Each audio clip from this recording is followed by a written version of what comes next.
ஏற்கனவே அவன் எரித்து விட்டான், எரித்ததை மறுபடி எரித்து விட்டான். தர்மம் காக்கும் தேவனோ தூங்கி போய்விட்டான். வாழ்க்கை எதுவென்று புரியவில்லை, வாய்விட்டு அழவும் வசதி இல்லை.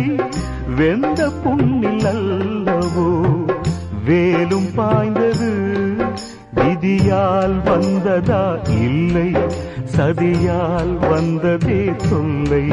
விதியால் வந்ததா இல்லை, சதியால் வந்ததே தொல்லை. வானத்தை பார்த்தேன், பூமியை பார்த்தேன், மனுஷனை இன்னும் பார்க்கலையே. நான் பிறந்தது அழுதிடத்தானா, ஏ விதியே சரிதானா? தங்க என்னும் தங்கம் இங்கே தீயில் வேகும்.